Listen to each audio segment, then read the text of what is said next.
E sobre os telecentros novos, você vai incluir essa informação no CIATC. É também importante que a iniciativa proponente tenha todas as informações disponíveis para colocar a sua proposta lá no nosso cadastro. Por exemplo, a gente pergunta sobre a iniciativa de inclusão digital, que está agora, né, o responsável por esses telecentros da proposta, o que ela oferece a esses telecentros. Então, ela já oferece algum apoio em termos de equipamento, de conexão, de formação, técnicos de manutenção, ou ela tem uma equipe de articuladores que vai lá nos telecentros, enfim, é muito importante que vocês contem para a gente como é que é o apoio que a proponente pretende dar aos telecentros. Também é muito importante a gente saber se os telecentros já atendem as diretrizes de funcionamento do programa Telecentros BR ou se a entidade proponente vai se esforçar e de que forma ela pretende fazer isso para garantir que, por exemplo, uso livre, uso de software livre, montagem do comitê local, oferta de atividades de promoção e desenvolvimento local, que tudo isso faça parte do telecentro. E tem outras informações que são dados aí para a gente poder ser convencido de que realmente essa proponente está junto com a gente no programa e vai dar apoio para esses telecentros ali na área de atuação dela. Os telecentros e seis em funcionamento que tiverem sido cadastrados no NID, eu quero mostrar essa telinha aqui, tem uma tela de busca no CIATC para fazer essa busca pelos telecentros que você cadastrou lá no NID.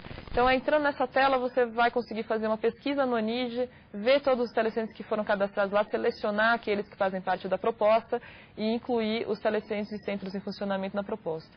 Os novos, vai abrir um campo de cadastro no CIATC. É obrigatório informar pelo menos o estado, né, a UF e o município que o telecentro está localizado, se tiver os dados do endereço do telecentro, da entidade local responsável, que é a beneficiária naquele caso, então o CNPJ dela, a natureza jurídica, os dados de contato, é muito importante que isso já seja informado. E também se esse telecentro novo está localizado naquelas localizações prioritárias que são coincidentes às políticas federais que eu mencionei antes.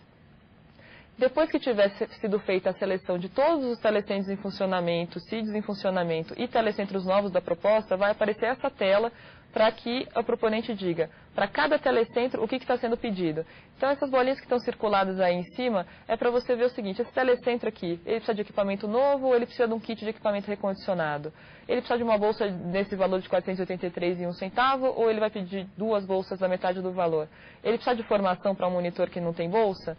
E se também vai precisar da conexão. Então, são campinhos que te dão a opção de selecionar para cada telecentro qual que é a demanda e tem que vir pelo menos uma demanda para cada telecentro da proposta. Como é que a gente vai avaliar essas propostas quando chegarem do Brasil inteiro, esse tanto de proposta para a gente? A gente vai precisar ver se essa iniciativa está disposta a atender as diretrizes de funcionamento, se ela vai dar apoio, se ela tem experiência para fazer isso, se ela tem capacidade de dar continuidade à ação desses telecentros, se a atuação dela converge com as políticas federais prioritárias.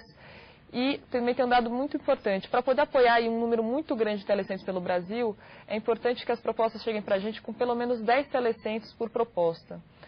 O que significa isso? É proibido apresentar uma proposta com menos de 10 telecentros? Não, não é proibido, você pode apresentar. Mas ela vai ter mais força e a gente vai entender que aquilo ali faz parte de uma política que tem mais força e mais continuidade se já tiver com essa direção. Então, pode ser 10 telecentros, metade em funcionamento, metade novos, ou enfim, nenhum em funcionamento, 10 novos.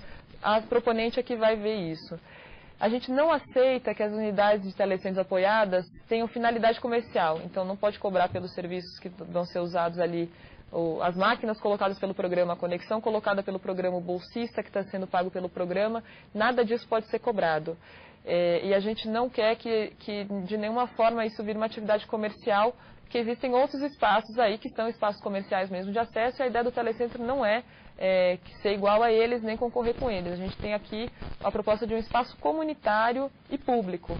Então, isso é muito importante ficar claro para as beneficiárias e proponentes também.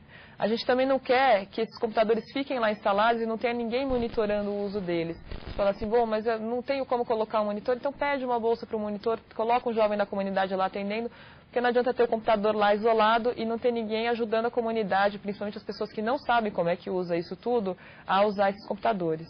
E a gente também não vai aceitar propostas que o telecentro não tem um endereço fixo. Então, proposta para ônibus, para caminhão, para barco, etc. A gente acredita que você não tem um enraizamento da comunidade suficiente quando você faz aí um projeto móvel. Então, a proposta do programa Telecentros BR é apoiar os telecentros que estão localizados em algum lugar e que vão permanecer ali. Diante de todas as demandas que vierem aí do Brasil inteiro, a gente vai ver a nossa capacidade de atender ao máximo delas, né, dentro dessas proponentes que tiverem sido avaliadas como boas parceiras do programa, e vai tentar dar uma abrangência nacional e distribuir da melhor forma possível, não deixando ninguém de fora, porque a gente sabe que quem atua com a inclusão digital está nas comunidades que precisam mais e sabe que aquela população só tem, às vezes, essa chance, essa oportunidade para usar as tecnologias. A gente acredita que o programa ele não responde todos os problemas que as iniciativas de inclusão digital têm por aí, mas a gente quer saber se vocês querem estar juntos com a gente para caminhar no sentido de consolidar uma política pública mesmo de inclusão digital e a cada passo ir resolvendo mais e mais os problemas e as dificuldades e colocando os telecentros para funcionar da melhor forma possível sempre. Eu queria pedir também para mostrarem a tela agora, porque tem aqui os nossos sites. Então, tem o site, que é do site do programa mesmo, www.inclusãodigital.gov.br/telecentros. Quem quiser receber notícias sobre o programa pode assinar o boletim no ONID. Tem uma comunidade de articulação entre telecentros, entidades proponentes, entidades beneficiárias do programa no ONID também. Pode seguir a gente no Twitter, telecentros_BR, e mandar e-mail ou telefonar para a gente, lembrando que o prazo final é dia 26 de março. E com isso eu encerro aqui a apresentação do edital. Obrigada. Muito obrigado, Kiki. Agora vamos ouvir o secretário de Inclusão Social do Ministério da Ciência e Tecnologia, Roosevelt Tomé. Boa tarde, Roosevelt. Tudo bem? Boa tarde. É uma satisfação estar aqui no parceiro tão importante como o Banco do Brasil e agradecer essa oportunidade de esclarecer um pouco mais o edital. Então, o que cabe ao Ministério da Ciência e Tecnologia é a questão das bolsas, a gestão das bolsas para os monitores nos telecentros. Então, qual é o critério da bolsa? O edital já está prevendo.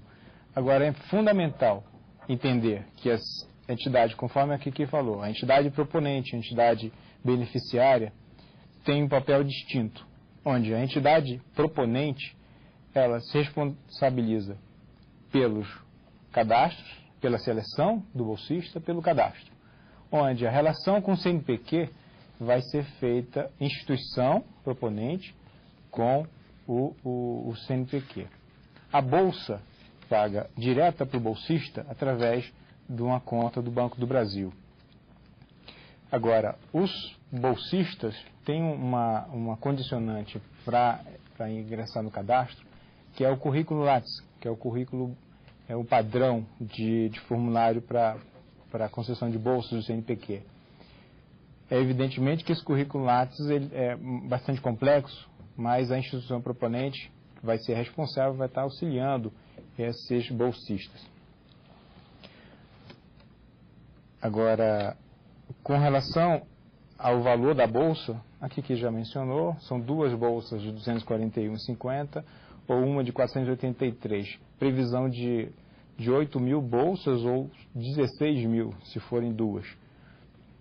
Evidentemente, nós vimos trabalhando ao longo de 2009 e agora no começo de 2010, para que o CNPq tenha a capacidade operacional de gerir essas bolsas. Mas não há como viabilizar essas bolsas sem a participação ativa das entidades proponentes. O sucesso do Telecentro BR associado às bolsas vai depender muito da participação das entidades proponentes. Então, todas aquelas entidades que queiram cadastrar seus telecentros novos ou para receber equipamentos novos devem sim estar muito afinados com a atuação junto ao CNPq. E o Ministério da Ciência e Tecnologia dará todo o apoio necessário, inclusive com equipe interna, para auxiliar esse processo. Obrigado. Agradecemos a participação do secretário Roosevelt Tomé. Agora vamos ouvir o coordenador de projetos especiais do Ministério das Comunicações, Carlos Paiva. Boa tarde, Paiva. Boa tarde. É uma satisfação enorme estarmos mais uma vez tratando deste programa que vai possibilitar uma verdadeira revolução na área de inclusão digital do Brasil. Já iniciamos um projeto de inclusão digital no Ministério das Comunicações.